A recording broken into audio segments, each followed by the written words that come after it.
Welcome to another episode of the Teaching Canada's History podcast. I'm your host, Brooke Campbell, and today we are speaking with the finalists for the 2023 Governor-General's History Award for Excellence in Teaching. Created in 1996, the award recognizes best practices in teaching Canadian history and is an opportunity to highlight the important work that teachers and students are doing to interpret and share the stories of the past. For more information about the Governor-General's History Awards, visit canadashistory.ca/awards. Today I'm speaking with Butam Maloney, a high school teacher in Fort Qu'Appelle, Saskatchewan.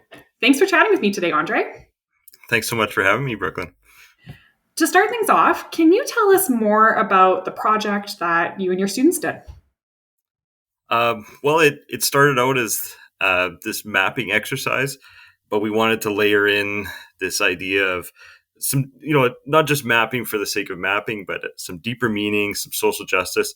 And so what we really created was a self-guided walk of our community where people can walk around and be, physically present on a location, and then look at the world through kind of a treaty lens, or look at the space through a treaty lens and its historical significance. At the time, I had a colleague who was exploring this idea with her students, this walking with a treaty mindset. And we thought that we could use this idea, to map these locations around the community. And at the same time, we started working with GIS mapping and the ARC Story Maps software. And we started to see the capabilities of this technology to overlay information over top of geographical locations. And so we thought, why don't we combine these two ideas? We'll take the treaty walk idea and combine it with physical locations, and then overlay it on this kind of digital platform. And so I guess I would kind of think of it as like, if you were to create an information panel for a historical location, right? You'd go to that location, you'd read the marker there. There's some pictures and text and images. And we're doing that, but we're doing that with our cell phone. So when you go to that location, there's not a big, marker there, but you can pull that up, and there's pictures and text and links to, more information that helps, the viewer kind of get that message. So we took that idea. And so I guess, the way we started, we had a little bit to go with, but once we mapped everything all around, we looked and there's big space between these 2 points, or, this idea isn't really in there, or this location isn't really in there. And so we had this kind of time where we kind of brainstormed ideas, and it really led to kind of a full revamp of the treaty walk that was a guided walk at the time. Like you'd actually go with a person who would guide you around. And then I think that point, this is, I wish I could say I had a big master plan from the beginning, but it's just something that kind of evolved. And so then I just started, I like, when I try something new like this, I usually follow this format of like, I do, we do, you do. So to build that capacity with the students. So I went and I picked a point, and then I did some research on it, and I thought, like, this is a good message that we could use from this point. And so I created it, and then I added in the images and text, and then we went out as a whole class, and okay, let's experience this point as a visitor would. And so we did that. I did that one as kind of examples, so the students kind of knew, like, this is what we're going for. And then we went back to the classroom, and we started looking at a route, and we started putting all these ideas all over the board and the wall, and it was like just a mess. Like there was things everywhere, and it was like a detective movie where they have the pictures and they got strings drawn all across. And at the time, I was like, I don't know where this is going yet, but it's good learning, and we're just gonna like follow this for a bit and see what happens. And the students. We picked some locations, and we thought, okay, there's a big gap here. Let's go outside, and let's go to around that space and see what we can find there. And we went over there, and there's this old school in town, and it was kind of between these two places. We thought, this would be a good spot to talk about residential schools. It wasn't a residential school, but minutes away, we actually have the Qu'Appelle Indian Residential School, the industrial school that it was actually the last residential school to close in Canada in 1998. And it's just like 6 minutes from Fort Qu'Appelle. So we thought, let's use this spot to talk about that and how education was an important negotiation item in the treaties, and then how that shifted to residential schools and is one of the ultimate failures of the government's treaty responsibilities, really. And so that became that place to talk about that idea. So we did a few kind of we-dos together like that, where we picked some of the heavier ones, and then students would research and, this is a good picture, or this is good information. We spent time, we went to Lebret, went to the site of the residential school. The old gate is still standing, and we took pictures there. And we went to the church and the local museum. We spoke with elders and knowledge keepers, community members that had attended that school, and just built kind of some research and information from around that. And we did that several times. And we started plotting the information, the strings and the pictures and everything started to, move around and become a little bit more ordered. And then the students, I guess, moved into this stage where they each picked a point to work on. And I too, picked another point, and we just kind of worked independently, but we come across, this is a good quote. I think this will go well with yours, or I think this piece, we'll move all this information over into this one, and then yours will be, it's too big right now. And we just kind of went through this process of refining. And I don't think it's something that's done. It's just something that's like a living document that we continue to edit, or we find mistakes and we're like, we got to go in and fix this piece. And it's still happening even today. There's things that we add, or new information comes along, and we do that. And then we took all that and we created this map and a QR code, and we created a pamphlet for we have a visitor center in town as well as within the provincial park, and we created these pamphlets and put them there, and released it to the world so that people could go out and do some learning and relearning, really, about the treaty relationship here in Canada. So that's kind of the big project and kind of how we went about it. It's not something that maybe just fits the perfect mold of everyone's classroom, but I think there's a beautiful part that every place in this country really has a connection to the treaty story. And we started with a little, a starting point, but I think anyone could take this and just pick a location and go there with this mindset of thinking about what this space means to treaty. And I've seen elementary school teacher do it, and what does sharing mean, and it really bringing it down to a level with those students, or taking your class out there and talking about it in relation to what you're learning about in the classroom at that moment. So sometimes I'll take my class, we won't do the whole walk, but hey, we're talking about urban reserves. We have one in town. Let's go see. And we'll go stand out there and talk about it and be present on that location. It has a little bit more impact than just maybe hearing about it in the classroom. So I love all the tangible elements of this project. Your students are actually doing history, and as you said, working within community and learning about the land with which they're on.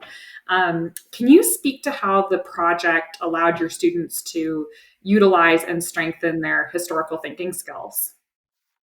Okay, yes. The creation of Finding Ground, Treaty Walk, and Roll of Fort Qu'Appelle, Saskatchewan, I think includes this wide range of historical activities and processes. So one of the major step is researching into the history and the significance of treaty and its connection to tangible locations in the community. We're looking at historical documents, records, interviewing local experts, elders, going to the museum, exploring landmarks and historical sites, choosing which of those are the most significant, the most impactful for the message that we want to convey. Looking at kind of source information and material and considering which of these narratives are trustworthy and and also like fact checking, right? Like going and looking through these different ideas and like, okay, we have this. Does that align? And it's really, I think, a challenging task because there's multiple truths here that um, when you look at the Indigenous and non-Indigenous experience in Canada, there's multiple truths, but they're often divergent. And so trying to figure out, is this truth is a really important piece, and why is this truth kind of not been the part of the narrative that most of us have learned growing up. So, it's really looking at how treaties were interpreted differently on each of these sides, and uh, how that difference has shaped our current understanding of them even. Just a simple example, like right at the start, maybe I think it's the second point, we're talking about the doctrine of discovery and this European idea of terra nullius, that, if land is empty, it could be claimed, and contrasting that idea with the Indigenous point of view that uh, we don't own land, that we belong to the land, and we're part of nature, not above it, right? And so how those kind of different beliefs inform how we understand what treaty really is. Um, and then, all that kind of learning is like, and it's not a linear process, right? You go down a hole and you go around in there and then it's a deeper hole somewhere else. And it just, um, I don't know how to always quantify it, but there's this process of like learning all these bits and then selecting which are the most useful and deciding which of these best convey that significance. Or it's a curation process, right? That you choose like, this picture is going to go with this quote and this element and this information, and not just that, but like, we're not there, right? So in the guided tour, people could ask questions and you could like fill in the blanks. But here, the students really had to think about like, what if they didn't know this? And so they had to kind of fill in the information, and kind of, we tried to write it as a kind of like a guide in absentia, like you're there, but you're not there, right? And to give that kind of information so that the viewers could, or the visitors could really get a full experience out of it. Um, and I think there's this aspect of connecting the dots, and looking at how relationships change over time, and how uh, those pieces kind of come together. And so, like, one that we really spent some time thinking about is, right now we have a farmers market in town, and that farmers market is located on Star-Bankled Cree Nation land. And uh, it is kind of a circular piece here where, initially we have a government that wants to really transition the Indigenous population into this European agrarian economy. And then the number of treaties have, negotiated elements for like um, farming implements, for livestock, for education, to transition to this way of life. And then um, we have a stifling of that process through things like the Peasant Farmers Act and the permanent pass system, and then Indian agents then using that failure uh, to really succeed as justification for illegally selling off reserve land. And how, today that has a result that there's, not a strong economic base on many reserves because that happened, right? So that this kind of connecting the dots piece is really kind of a high level learning experience, I think, for the students. And I think that kind of ties into this kind of ethical judgment piece of historical thinking, that we have to really look at the role of things like power and privilege, um, how, systemic discrimination in the treaty making process um, happened. And then not just that, but I think we sometimes get stuck in the past that, oh, these things happened, but what are we doing about it now? So, um, an example I think that would be really nice is that, um, how are we working uh, to work through reconciliation, decolonization today? And so in town we have an urban reserve. It's a Petrocan and Tim Hortons, and what that really is the specific claims process has allowed uh, has a, the specific claims process has allowed First Nations to purchase land in urban centers and then convert that to reserves so that they could have an economic base or develop an economic base. So I think that's a pathway forward more than just all these things happen in the past. And I think that also is solution based and good for the students to recognize that there's progress happening even though it's slow. When you take a step back and you reflect on the project as a whole, what impact do you think it had on your students' learning? And maybe you can share some of the outcomes for the community. I think first and foremost, I think the students kind of looked at it like detective work, right? That they were like going out and learning, and seeing the world through this kind of new lens, right? That students said, I never looked at my town this way before, and I think that was impactful. And they knew that we were going to release this to the world, right? And I think there was this pressure on them to do a good job. Like, my words are going to be out there, and sometimes that's a little scary too. Um, but they were really actively engaged throughout this whole process. And the project, I think, kind of ballooned to something bigger than we thought it would be. Um, but at the same time, I think there was a sense that we knew we were creating something a little bit bigger than ourselves here. That once we released it, that it could have some impact on the community and the on the world or whatever. And I think they're pretty proud to see how it's kind of developed a bit of a life of its own. Um, you create something, and it's kind of an artistic process. You release it into the world, and then you see kind of people interacting with it and doing new things with it, and you're like, "Whoa, I never thought of that." So I think there's a sense of pride there that their voices are reflected, and there's some empowerment there too, that uh, they could share their knowledge and their understanding with others. And um, so I think there's, every time I go to answer this question like this, there's so many multiple aspects of it. There's the learning that we did in the classroom. There's the product itself. There's, as a visitor, how people interact with it, and there's what other people doing with it. There's so many pieces to this.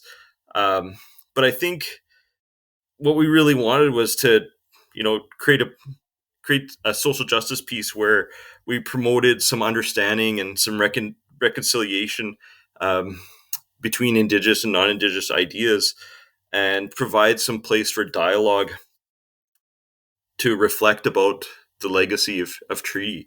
Um, I think education has some responsibility, to work on parts of truth and reconciliation. I think uh, people often get kind of stuck though when they go to do something, like the problem's too big. And I think the treaty walk is a tool that could be used to kind of, as a stepping stone or a way just to get started to do something. And I think, as a visitor, if you go and do it as a visitor, there's a kind of inner work piece. So you go and you uh, go through the process where you really think about treaty in a new way, and it's relearning part of our shared history. And as a teacher and as students working on this project, I think it's that too, but it moves from kind of this idea of just inner work to outer work, where we have the opportunity to maybe affect some change in people, to, just get them to think, like plant a seed. Oh, I never thought about it through that perspective before. And I think really that's what we wanted. We didn't want to make it so it was like awful, that people felt super guilty, and because we knew that would just turn people off, right? So we had to find this kind of fine line of like, we have to push an envelope, but not so much that it upsets people, but it has to be enough that it gets people to really think about this in a new way. So right now, like, there, I get calls and messages, and other teachers are using it with their classes. They go out and they experience parts of the walk, or we have teachers who are, I guess not just teachers, but teachers who are out there using with their class. We have school districts who have had their staff use it for PD. So they're bringing those people around. And I think the exciting piece for us is that others are picking up and using it in their communities, using it as a kind of a model, and then walking around their own communities and creating their own walks like this, and making it accessible again for the learning experience, and also for public. We're excited that the University of Regina, they have a couple education classes.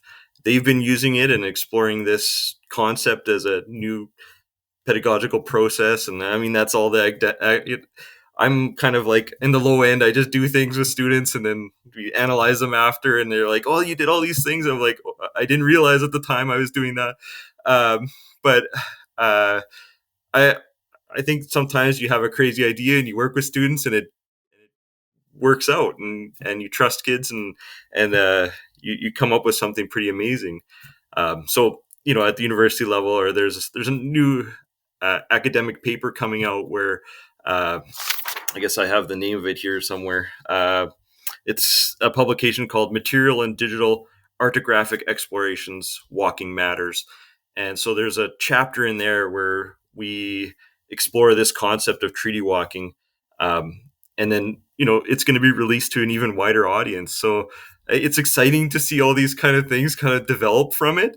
And not just from our work, but from the work that started beforehand, right? With even the guided walk, and this idea of working with Indigenous students to create this work. So, I mean, I feel like I just took an idea that was starting to blossom, and I took it my way, and then others are still growing it another way. So just always excited to see what others are doing, and share this with others, and let them take it where it works for them.